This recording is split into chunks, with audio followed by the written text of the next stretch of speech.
As of last week, 18 sheriffs were indicted by the FBI. Most of the reasons was around the FBI informant that was being hidden inside the county jails about a year and a half ago. And some of the sheriff deputies were also found for inmate abuse. Now, you guys have been calling for this investigation for quite some time. Was it surprising to hear of the indictments? No, it wasn't surprising. We just didn't know when they were going to come down. We knew that they were going to come down soon. The FBI has been investigating the Sheriff's Department for at least 2 years. Our group has been calling specifically for civilian oversight of the Sheriff's Department for the last 14 months. One of my friends was murdered by the Sheriff's Department. What they're saying is that he was on the street going down the street with a skateboard, and they had calls saying that a girl was screaming, and then there's the gang stories going around, but they're saying that he had a gun. But I know deep down inside my heart, and city terrorists, all the people know that he didn't have a gun. We all know how he was. He never talked about guns because he was a big guy, and I knew he could defend himself. I knew he never had to carry a gun before. He wouldn't even carry a knife. And is there an investigation going into that? No, they're just saying that he had a gun, and they don't even want to show the gun to his mom.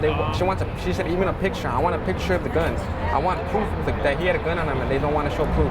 They're just going to leave it like that. They're trying to leave it. They're trying to make us forget, but we're not going to forget my friend's death. We want justice. I was arrested on 8/24/09 by the Sheriff's Department, Linwood, Operation Safe Streets, and I was taken to Linwood, then transferred to the Twin Towers, and I was held there for 8 days. On the day that I was supposed to go to my arraignment in Compton, I was moved out of the line that goes to court, and I was taken to the 3rd floor.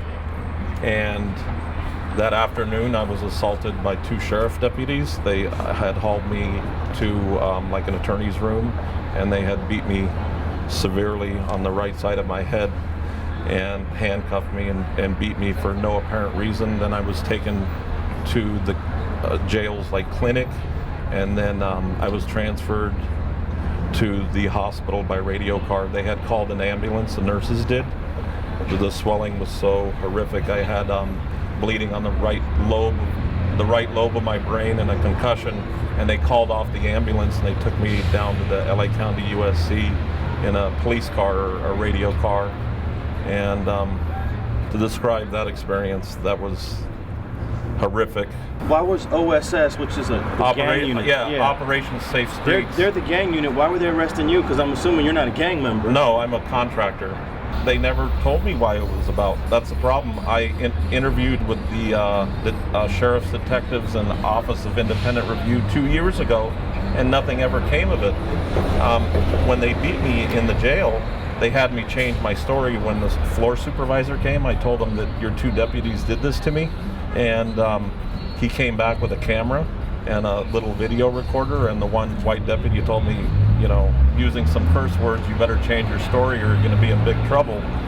So I'm thinking, well, I better change my story because, I'm powerless here to really do anything. I'm hoping that, justice does get served, because, the way they treat people in there, not just me, but everybody, they have no respect or no compassion for, they treat you worse than an animal. And you have good people that are working in there behind the badge, but they have that thin blue line that they cannot cross, and that's the problem. I think we have a problem of state violence across the nation.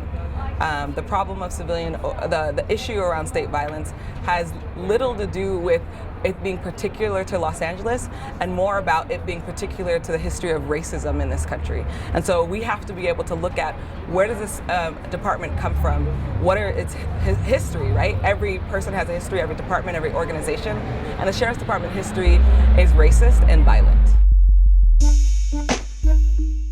We are sinking beneath the tide of ugliness that has been heaped upon us as a people, while those in power would have us believe that they are trying to protect our rights by doing the egregious and ugly things they're doing. So we're calling upon the Inglewood Police Department to put all their resources and energy into finding the real killers.